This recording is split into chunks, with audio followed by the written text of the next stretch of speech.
Muy buenos días, les saludo en el nombre del Señor Jesucristo. Es maravilloso estar en este lugar juntos y es maravilloso estar en esta sala de oración. Estamos en la capilla en memoria de John Broadus, llamada así a causa de uno de los fundadores de la facultad del seminario y un hombre que escribió uno de los mejores libros acerca de la predicación en términos de la tradición cristiana. El libro de la predicación ha sido impreso continuamente desde el siglo XIX, hablando sobre cómo predicar. Y ese también ha sido el libro de predicación más diseminado en la historia de la iglesia cristiana. Él era un creyente ferviente en la centralidad de la palabra de Dios en la predicación. Y cuando esa sala estaba siendo dedicada ya hace unos años, dije que esa sala era la representación visual de la centralidad de la predicación en la vida de la iglesia. Hay un cierto tipo de conocimiento que se ha perdido en la comunidad cristiana, y parte de ese conocimiento es saber qué hacer con una capilla que tiene bancas con puertas que no se cierran. Me siento visualmente molesto al saber que aún hay puertas abiertas. No estoy seguro que pueda predicar un sermón sabiendo de que hay puertas que aún no se han cerrado o están abiertas. Quizás la congregación se me escape.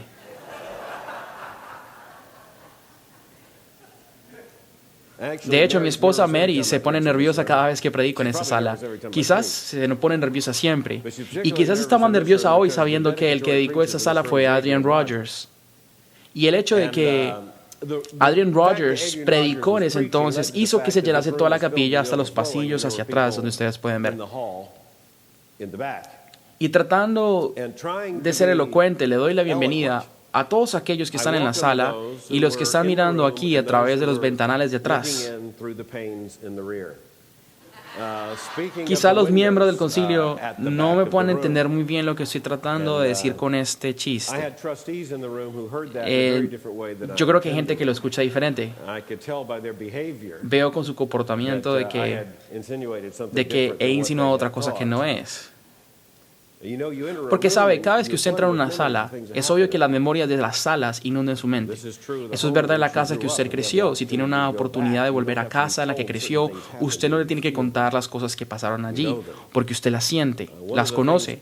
Una de las cosas que pienso rutinariamente es acerca de la casa parroquial de la iglesia local en mi pueblo. En esa iglesia me sentaba en una banca en la que mis pies de niño no tocaban el suelo. Y pensaba que era la sala más grandiosa de toda la tierra. Era una de esas arquitecturas del siglo XIX, llenas de cemento, ladrillo y un vidrio derretido de esos, órgano de cilindro, de piano y todo lo demás. Luego nuestra iglesia construyó un santuario más grande, el cual estaba construido al estilo contemporáneo. Era una estructura de ladrillo con dimensiones altas, bancas con alfombrado, escarlata y cojines cómodos. Y pensaba que era la última maravilla. Y desde ese entonces he estado en muchos lugares predicando, pero todavía hay algo especial en sentarse en una banca en donde cosas decisivas han sucedido. Y quizás en su vida usted recordará cosas que le sucedieron en las vidas de otras personas. Pero cuando Mary y yo entramos en esa sala, se nos viene a la mente servicios como este, gente como ustedes, y en especial servicios de memorias en la semana del legado del seminario, en donde podemos estar junto con nuestros mejores amigos en el contexto de un lugar histórico, con el fin de considerar cuál es nuestra responsabilidad en esta generación. Consideramos que en esta sala y la gente reunida aquí es objeto de mucha gratitud. Es la hermandad de los santos la que está representada aquí. Y cuando mira alrededor y ve los muchos que están aquí, inevitablemente se piensa en los que ya no están aquí, quienes en años pasados se reunían con nosotros en servicios como este. Y cuando estamos cantando esas canciones, estamos agradecidos por cada voz incluida en ellos, incluidas las voces que nunca habíamos escuchado, y extrañamos esas voces que ya no están con nosotros. Pero este día es el que ha hecho el Señor. Nos regocijaremos y nos deleitaremos en Él. Y entonces nos enfocaremos en la Escritura ahora. Le invito a que vaya conmigo al Evangelio de Juan, capítulo 15. En mi corazón no solo hay la responsabilidad de predicar la palabra en el día de hoy,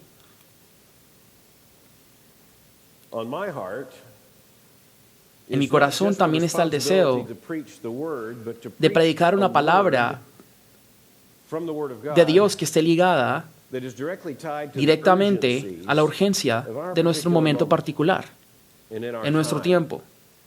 La lectura de ese texto lo debe puntualizar. Juan 15, comenzando con el versículo 18. Si el mundo los odia, sepan que me ha odiado a mí antes de que a ustedes. Si ustedes fueran del mundo, el mundo amaría lo suyo, pero como no son del mundo, sino que yo los escogí entre del mundo, por eso el mundo los odia. Acuérdense de la palabra que yo les dije, un siervo no es mayor que su Señor. Si me persiguieron a mí, también los persiguirán a ustedes. Si guardaran mi palabra, también guardarán las de ustedes. Pero todo esto les harán por causa de mi nombre, porque no conocen a aquel que me envió. Si yo no hubiera venido y no les hubiera hablado, no tendrían pecado, pero ahora no tienen excusa por su pecado. El que me odia a mí, odia también a mi Padre. Si yo no hubiera hecho entre ellos las obras que ningún otro ha hecho, no tendrían pecado, pero ahora las han visto y me han odiado a mí y a mi Padre. Pero ellos han hecho esto para que se cumpla la palabra escrita en su ley, me odiarán sin causa. Cuando Él venga el Consolador, a quien yo enviaré del Padre, es decir, el Espíritu de verdad que procede del Padre, Él dará testimonio de mí. Y ustedes también darán testimonio porque han estado junto a mí desde el principio. Claramente este pasaje no es completamente extraño para los evangélicos cristianos en los Estados Unidos. Tal y como lo hemos visto y leído y escuchado en la palabra de Dios, para la mayoría de la historia evangélica de los Estados Unidos, no hemos escuchado esas palabras dirigidas a nosotros. Uno de los peligros de este texto es que es muy fácil leerlo como si tuviera un sentido de pánico o que está hablando acerca de otro tiempo perdido en la historia.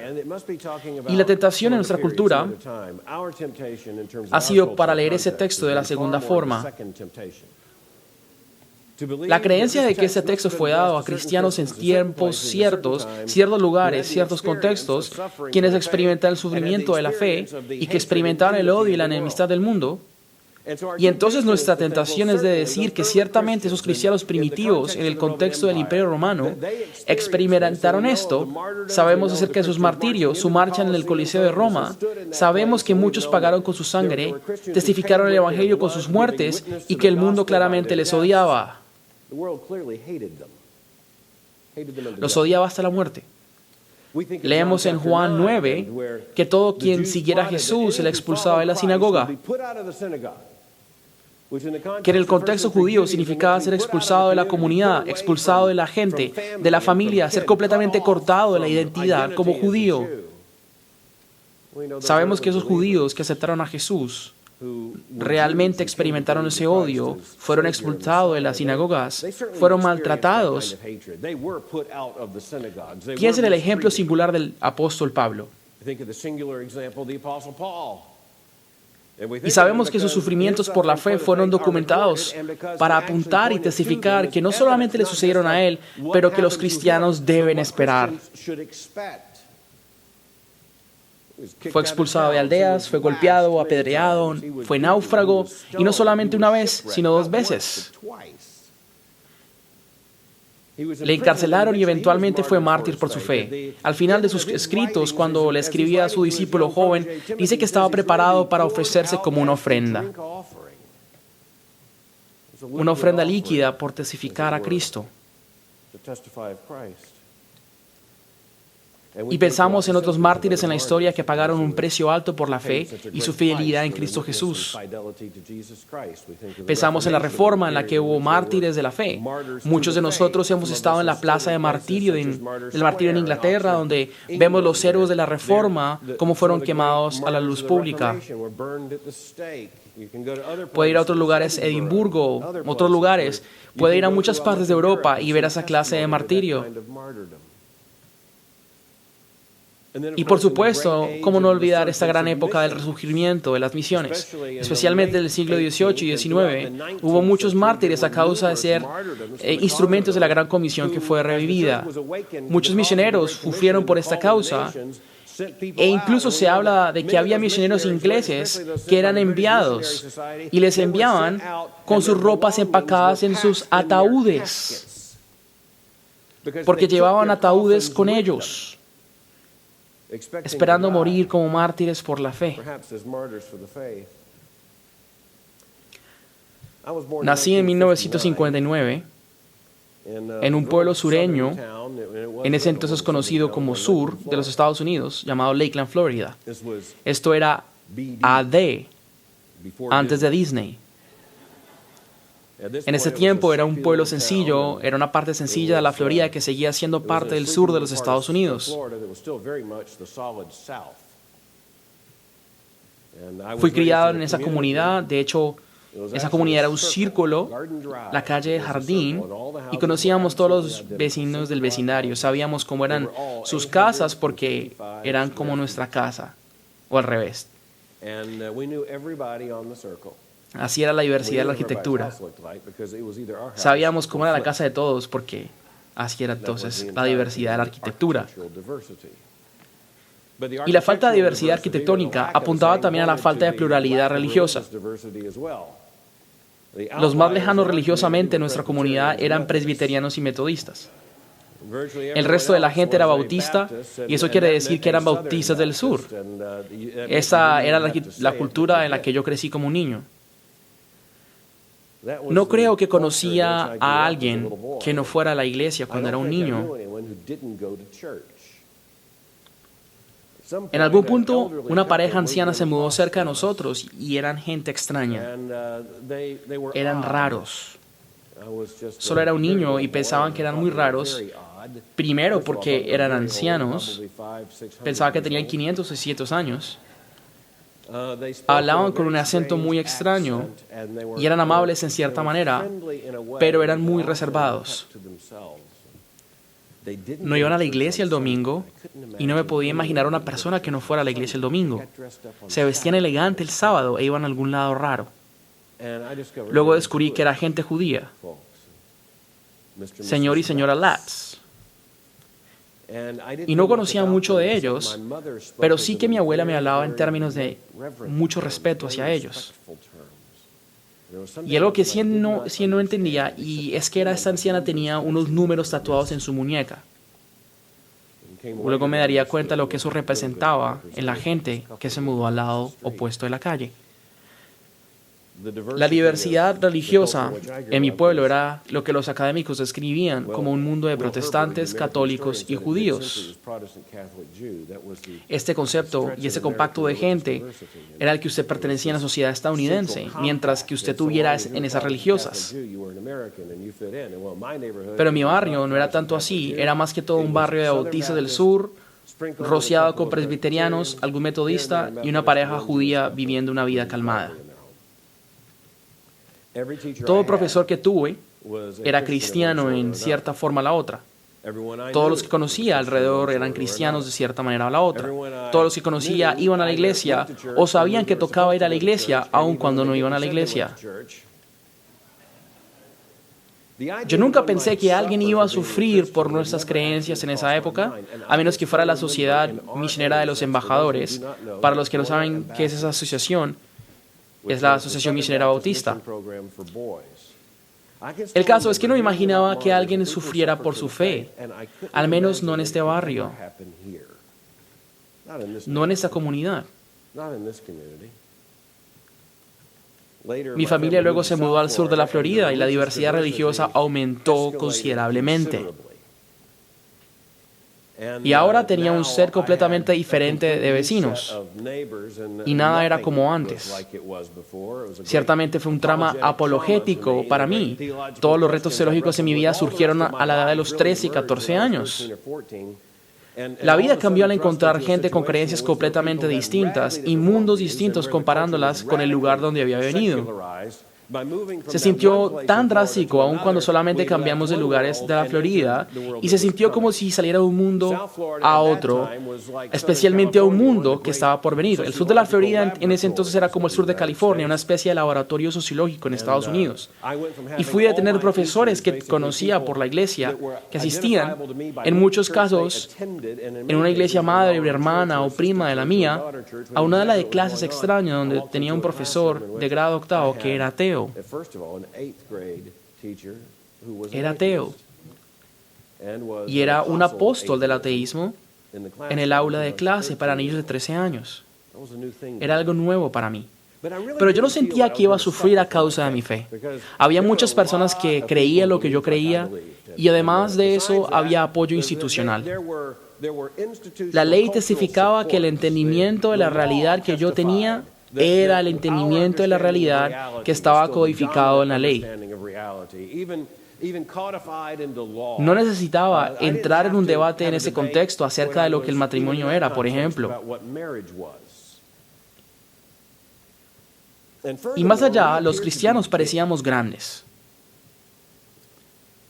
Siempre me enorgullezco al decir que Mary fue la mejor en su clase de graduación de secundaria, una secundaria cristiana de corte presbiteriano. Jim Kennedy, el director de esa institución, fue una gran influencia para mí. Se convirtió en un amigo muy especial. Y cuando Jim Kennedy construyó ese edificio, esa iglesia, en 1973, lo construyó grande. Estaba dejando en claro que en las calles, cerca de la autopista US 1 y la Federal, aún en la comunidad que se estaba secularizando, que iba a construir una catedral moderna, y así fue que lo hizo. Los arquitectos construyeron una torre fuerte y alta. Por mucho tiempo fue una de las estructuras más altas en el sur de la Florida. Fue una de las estructuras más hermosas en la Florida. Y tenía un órgano de cilindro que era uno de los más grandes puestos en todos los Estados Unidos. Y le ordenó al pianista que cuando lo tocara en alto. Y la voz de una iglesia así era simplemente potente en la comunidad. Pero luego en 1977, la Comisión del Condado de Miami-Dade pasó una ley en el último año de mi secundaria afirmando los derechos de los homosexuales. Y en ese entonces hubo una gran repercusión. Había una mujer conocida en ese lugar y quizás para muchos de ustedes llamada Anita Bryan, quien era la portavoz de la Comisión Crítica de la Florida, Cítrica de la Florida, la cual estaba localizada en Lakeland, muy cerca de mi iglesia.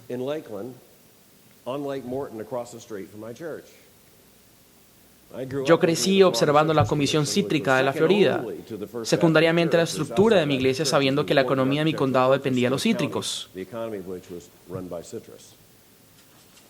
Anita Bryant era ciudadana de Miami junto con su esposo y ella con su familia estaba conmocionada por esa ley y trató en todos sus medios de levantar al pueblo cristiano en protesta.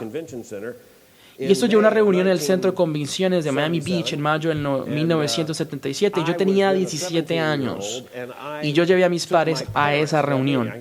Aún recuerdo decirle a mis padres, tenemos que estar allí, tenemos que ir. Y así fuimos entonces, nos subimos al auto, los tres dejando los niños pequeños en casa. Mucha gente fue a ese centro de convenciones y mucha gente de la iglesia, tanto así que no había donde estacionar el auto. Muchos de ellos nos tocó estacionarnos en iglesias y las iglesias nos llevaron en buses cerca al centro de convenciones. Y el que hablaba en ese día era alguien no muy conocido en el sur de la Florida, pero era alguien dispuesto a predicar en un evento como este. Había un bus en las afueras que decía tiempos antiguos en la hora del Evangelio. Entramos al lugar y estaba Jerry Falwell, quien tenía más pelo que cualquier predicador que había visto en toda mi vida. Tenía un pelo de esos ostentosos. Él vivía feliz y con libertad. Y lo que él dijo, lo que predicó, fue un mensaje valiente, directamente de la palabra de Dios, directamente a esa cuestión del homosexualismo. Y cuando lo predicó a la gente de esa sala, sabía cómo debía hablar, y sabía cómo pensaban, sabían lo que debían creer, y sabían todos lo que debían hacer. Fue en cuestión de solo semanas que el condado de Dade le tocó reversar la decisión, y la Asociación de Derechos Homosexuales se disolvió. Y nos dijimos en ese entonces, bueno, se acabó todo aquí. Esto se resolvió. Estaba el gozo de que en esa sala había miles y miles de personas que creían lo que yo creía. Y por cierto, en esa sala no había solo cristianos evangélicos, había muchos que no lo eran, que cuando supieron que era el evento que aparecieron.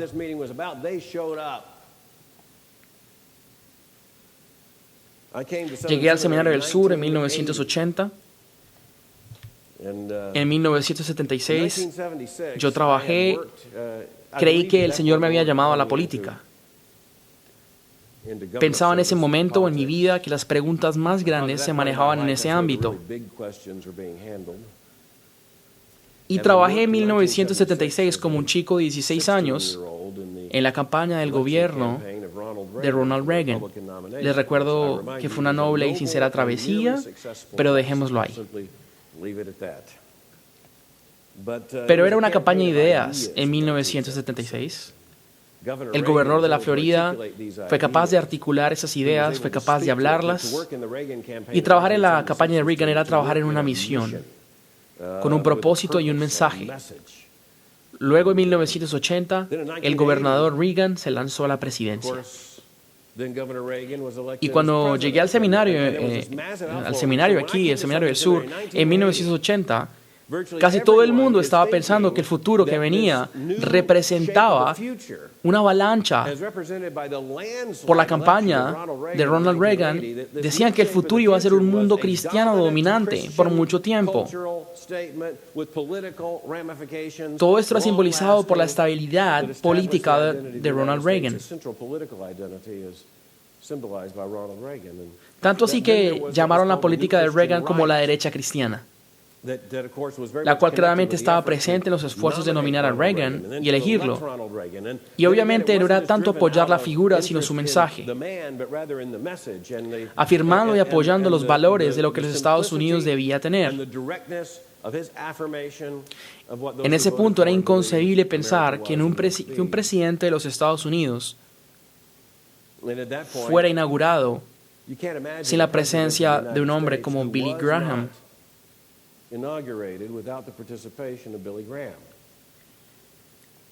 Y en un sentido, la participación política, la participación ceremonial de Billy Graham en la Casa Blanca y en la inauguración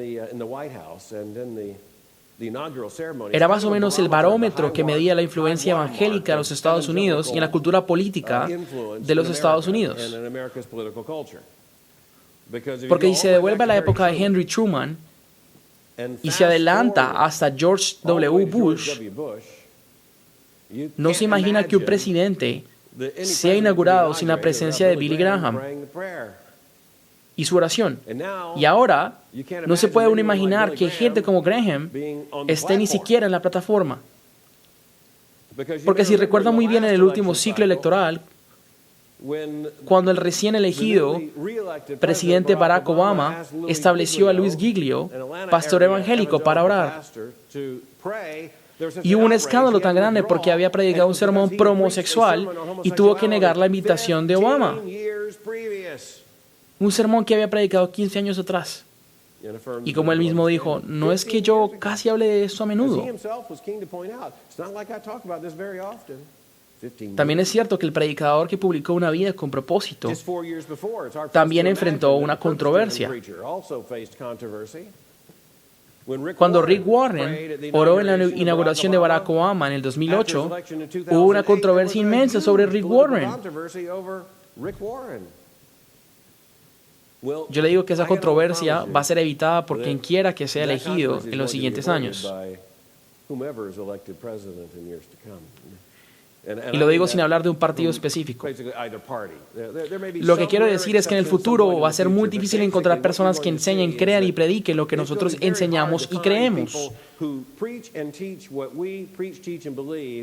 Y mucho menos que escoja a alguien quien sea íntegro para que ore en una inauguración. No hay tantos como pensamos, así como había en el centro de convención de Miami. Y ciertamente no somos tan dominantes como creíamos en 1980. En mi vida, y cumplo 55 esta semana, durante mi vida he visto la cultura transformarse. De una que tenía celebración ambiental de su identidad cristiana, a una que abiertamente es hostil en contra nuestra. El problema con ese texto es que nosotros pensábamos que hablaba de otras personas. Y el otro problema es que nos refugiamos en la palabra sí. Y esa palabra surge una y otra vez en Juan 15. Si usted se fija, la palabra sí sucede una y otra vez 6 veces en el texto. Si el mundo los odia, si sois del mundo, si guardaran mi palabra, si no viniera y hablase con ellos, si no hubiese hecho las obras que hice en medio de ellos. ¿Sabe? Esa palabra sí es una que la podemos colgar y podemos colgar nuestras esperanzas con ella. Podemos decir que quizás esa no es la experiencia normativa, más bien le sucede a ciertas personas en ciertos tiempos en donde ellos sí experimentan esa hostilidad en el mundo, en donde sí experimentan esa clase de rechazo, en donde sí experimentan el sufrimiento en el nombre de Cristo, y ellos habían sido advertidos. Esa gente, en esos lugares, en esos tiempos. Podemos poner muchas cosas en el sí. Los niños pueden hacer muchas cosas cuando un padre deja instrucciones con la palabra sí.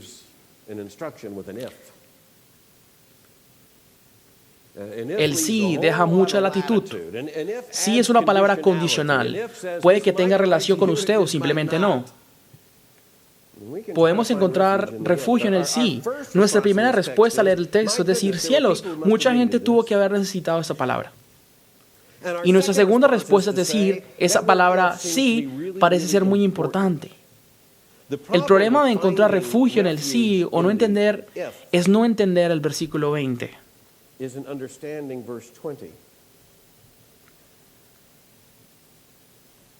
Acuérdense de la palabra que yo les dije. Un siervo no es mayor que su señor. Si me persiguieron a mí, también les perseguirán a ustedes. El sí entonces colapsa. Porque la frase más climática del sí comienza diciendo, si me persiguieron a mí.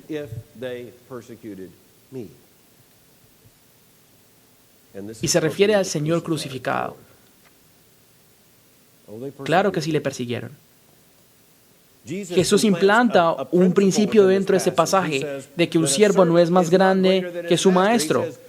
Dice, acuérdense de la palabra que yo les dije, lo he dicho antes. Cuando dice esto en Juan 15, lo dice, quizás lo decía repetidamente, y es interesante que lo tenía que decir. Un siervo no es mayor que su señor. ¿De verdad creen que les tratarán mejor que lo que trataron a mí? Bueno, seamos honestos al decir que la mayoría de nuestras vidas, puedo hablar por la mía, creo que la mayoría de nosotros aquí en esta sala, de hecho, teníamos la expectativa de ser tratados mejor que a Cristo. No porque pensábamos que la Biblia no tenía razón, pero sí pensábamos que era para otras personas.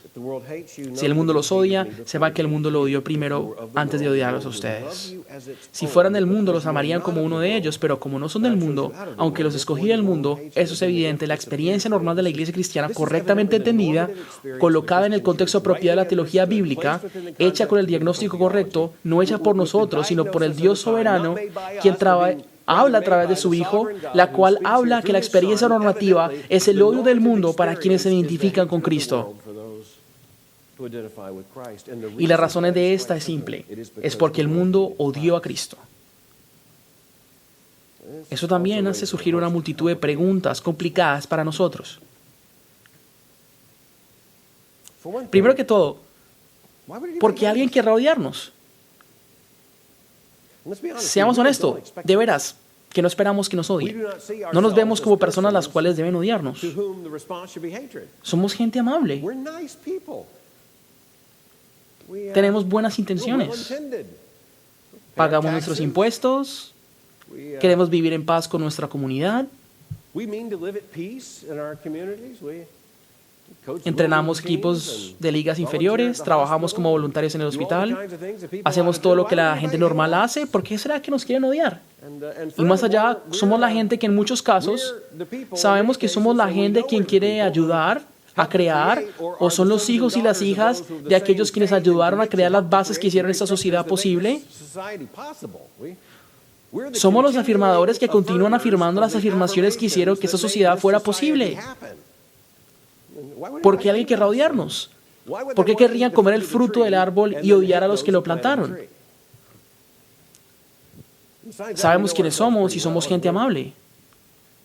No hay razón por la cual la gente nos deba odiar. Jesús dice, el mundo nos odiará. Y también dice, y eso es muy importante, Él dice que el mundo lo odia a Él porque el mundo odia a su Padre. Y aquí tenemos otro problema porque la mayoría de nuestros vecinos no parecen odiar a Cristo. No lo parece. Usted puede revisar una encuesta en los Estados Unidos y la mayoría de la gente diría que siente cosas positivas acerca de Jesús. Ahora bien, sabemos que ellos serán subortodoxos, moralmente deficientes. No van a decir que es un hombre muy Dios o la segunda persona de la Trinidad. No esperamos que declaren la canción que proviene del concilio de los ángeles, santo, santo, santo. Pero sí esperamos que digan que él fue un buen maestro. Sí esperamos que digan que él era una persona misericordiosa, que ayudó a la gente, que trabajó por los milagros, que fue una persona muy moral. Eso sí lo esperamos escuchar. Y sabe una cosa que se vuelve muy clara en el Evangelio de Juan, que es lo que hace el cuarto evangélico único, es que Jesús es el que sigue diciendo que la gente lo odia, aun cuando parece evidente, bajo nuestra evaluación, de que ellos lo odian. No parecen estar en nuestra evaluación, estar odiando a Jesús. Parte de nuestro problema allí es la palabra odio. Hay un contraste con la palabra amor. Hablando de la etimología de la palabra amor en términos de lenguas europeas, sabemos que el idioma inglés es muy pobre para expresar la palabra amor. Yo por mi parte fui adolescente en los años 70. Y allí fue donde escuché la primera música cristiana internacional. ¿Alguien se acuerda aquí del grupo llamado Dove? Bueno, aquí en la primera banca. Dove fueron los primeros grupos cristianos que tenían un álbum. Para aquellos que son mucho más jóvenes que yo, ese álbum era así de grande. Era un disco de vinilo y unas líneas que tenía en el disco. Lo ponían en el tocadiscos y una aguja hacía que sonara su música. La canción más famosa de Dove se llamaba Amor y aún me acuerdo las palabras. Decimos que amamos la Coca-Cola, decimos que amamos la comida de la abuela, decimos que amamos el Capitán Canguro, decimos que amamos pero mentimos. Esa es una de las razones por la cual Dove ya no canta. No era un mensaje saturado en el Evangelio, pero claramente implantó un mensaje en mi cerebro de 13 años. Y por cierto, no creo que muchos aquí sepan quién era el Capitán Canguro. Y no sé si es necesario hablar de este punto ahorita. Simplemente decir que la canción estaba correcta al decir que no utilizamos la palabra amor correctamente. La utilizamos para todo a tal punto que quita su sentido. Pero al mismo tiempo tenemos un uso limitado también de la palabra odio. Un problema etimológico con la palabra también amor. Porque nuestras mamás hermosas que nos criaron nos enseñaron a no odiar a nadie. Nos decían no odiar a nadie. Pero la Biblia dice que sí debemos odiar ciertas cosas. Y debemos entender que el mundo nos odiará. Hasta cierto punto, nosotros debemos odiar al mundo. Pero toca tener mucho cuidado con eso. La Biblia dice que amistad con el mundo es enemistad con Dios. Hay un odio aquí que no significa lo que pensamos. Nuestras madres tenían razón con lo que decían. No debemos odiar a la gente en el sentido de desearles el mal. No con ese clase de odio que pensamos regularmente, el que vemos en las noticias, en el conflicto étnico, genocidio. No, nada de eso. Claro que no. Pero tenemos que entender que el vocabulario bíblico del odio, cuando Jesús dice que lo odiarían, en el primer nivel no significa que le escupirían, no significa que lo querían crucificar, no significa que querían hacer algo malo con él, significa más bien una falta de conexión, de obediencia, de fidelidad, una falta de amor. Y no queremos pensar en el odio así, queremos pensar en el odio que tira piedras, no queremos pensar en el odio que simplemente es uno de falta de fidelidad y de amor. En el panorama bíblico, eso es lo que el odio más implica. Es el rechazo en amar a Dios. Es el rechazo de aceptar el regalo divino del Hijo y celebrar el regalo del Hijo. Es el rechazo a seguirlo y obedecerlo.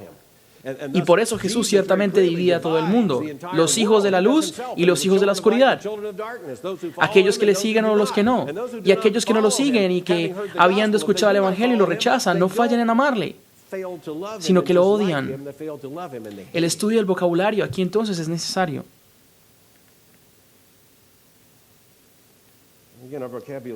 Porque todos entendemos que el odio es eso que nos indica de que seremos golpeados, apedreados, y no queremos eso.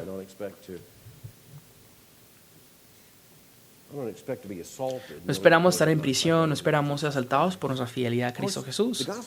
Y el Evangelio de Juan también tiene otra función en términos de enseñarnos a entender esto, porque el Evangelio de Juan, cuando mira sus palabras, mira cómo usa la palabra odio.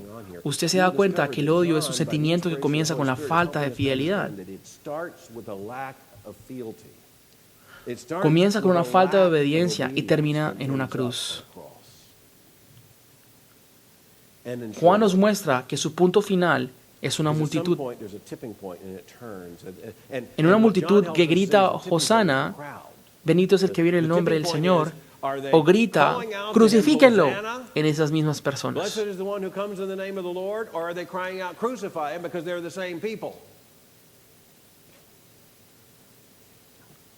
Hoy, por cierto, no debemos actuar como si no supiésemos qué es esto, porque los encuestadores en Estados Unidos están sorprendidos con el hecho de que ha habido un cambio severo en la simple pregunta del matrimonio homosexual.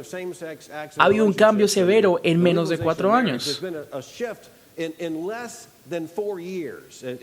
un periodo de 36 meses más o menos. Unos encuestadores dicen que 24. Y lo que es más extraño es que las encuestas les la hicieron a la misma gente antes. Solo hace 48 meses atrás, claramente los Estados Unidos, todos dijeron que los actos homosexuales eran moralmente incorrectos y que el matrimonio homosexual no debía ser legal. Ahora los números están al reverso. Y no estamos hablando acerca de solo una generación. Estamos hablando de la misma gente.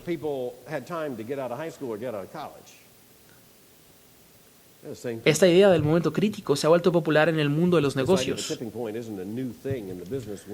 Y la ve en el Evangelio de Juan porque hay gente, de repente, tiene un cambio severo de gente tirando ramos de palma a gente que grita que crucifiquen a Jesús. Y eso no era 48 meses, eso fue 48 horas. Si el mundo los odia, sepan que no me odió antes de que los odiaran a ustedes. En ese punto, en Juan 15, una de las cosas que tenemos que entender es que el mundo nos odiará. Y el mundo nos odia. Hay formas disfrazadas para odiarnos, especialmente el odio que se habla aquí. Hay oposición, marginalización. Es ahora donde experimentamos el odio del mundo en términos de condescendencia. Justo anoche estaba recolectando primeras planas de los periódicos y mirando lo que había venido sucedido desde que pasó esa Corte Suprema con la acción en el fallo del lunes pasado sobre el matrimonio, el caso del matrimonio homosexual, y negando cualquier apelación de los estados que no están a favor y que tenían su defensa y definición del matrimonio heterosexual. Ya es un hecho que hay 35 estados que han legalizado el matrimonio homosexual, y para cuando nos vayamos de esa sala, quién sabe, el estado de Idaho ya estará oficializando sus primeras ceremonias matrimoniales gay. Para cuando ya estemos almorzando, hoy quién sabe, cuando mire el paso en que esto se está llevando a cabo, usted piensa, ¿qué va a pasar? No se sabe qué es lo que va a pasar con todo esto. Y cuando observa las primeras planas en los periódicos, es fácil observar ya el lenguaje condescendiente. Por ejemplo, ¿y ahora qué van a hacer con los aleluyas? Con los conservadores. El periódico The Guardian, uno muy liberal en Inglaterra, uno piensa que es un periódico liberal para británicos liberales, y lo más interesante es que la mayoría de los lectores de The Guardian están en ese país. Igual que la mayoría de sus artículos están dirigidos a este país, es donde están los lectores y el dinero.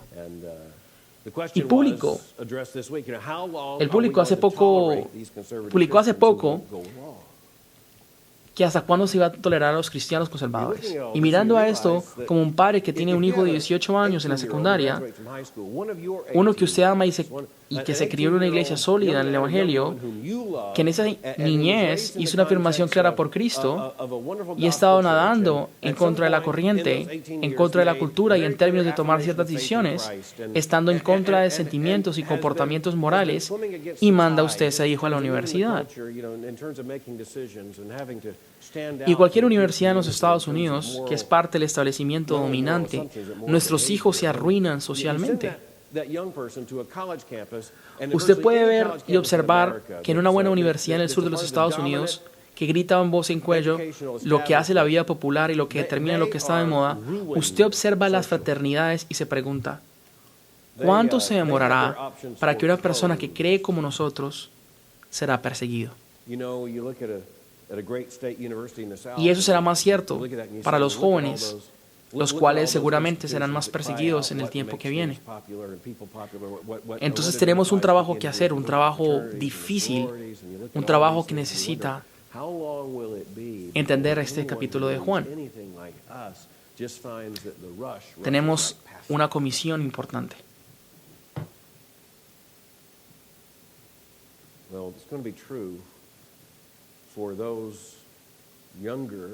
Los jóvenes entonces sufrirán esto con mucho más razón.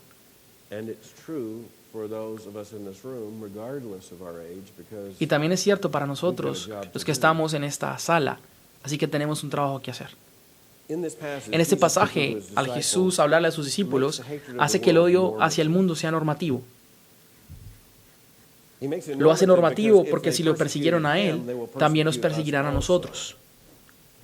Jesús también nos da la base teológica de la persecución, y no es que me odien a mí, dice Jesús. Su odio hacia mí apunta al hecho de que odian a mi Padre, el Padre que me envió, y eso es algo que definitivamente tenemos que leer. Y también nos dice a nosotros que si nos odian, no se trata de nosotros, se trata de Él, de mí, dice Jesús. Y esto nos dice mucho porque quizás a veces nos ganamos el odio del mundo por muchas otras cosas alternas a ser cristianos. Pero Jesús habla aquí acerca del odio a sus hijos porque son sus hijos. Y lo deja muy claro diciendo que si fueran del mundo, el mundo los amaría.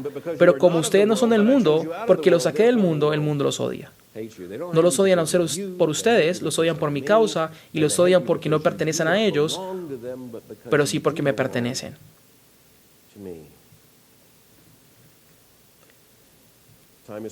El tiempo está volando. El punto principal de este pasaje no es solo una terapia de realidad que le da a sus discípulos, lo hace para llegar a un punto. Y ese punto es lo que se ve en los últimos versículos del capítulo 15. Cuando venga el Consolador, a quien yo enviaré del Padre, es decir, el Espíritu de verdad, que procede del Padre, Él dará testimonio de mí. Y ustedes también darán testimonio porque han estado junto a mí desde el principio. Asumo que ya saben, la palabra mártir significa lo mismo que testigo. Ustedes serán mis testigos. ¿Sabe? Este contexto y ese texto quizás nos está diciendo que la oportunidad de testificar nuestra fe no es cuando pensamos que el mundo nos ama, sino cuando el mundo abiertamente nos odia. Quizás lo que esto está diciendo, y quizás lo que está pasando, quizás la misión de esa universidad, en efecto, sea de entrenar una generación de misioneros, evangelistas y predicadores quienes sean mártires. No digo esto con el ánimo de exagerar. Sí que estoy consciente de que hay cristianos en el mundo actual quienes se les persiguen severamente con la espada, látigo, encarcelamiento y desaparecimiento. Y no creo que en este punto sea particularmente creíble que la iglesia de clase media de los Estados Unidos pueda decir a voz en cuello de que tenga que rendir sus hijos a muerte. Eso quizás clarifique las cosas tremendamente. Y quién sabe, puede que suceda.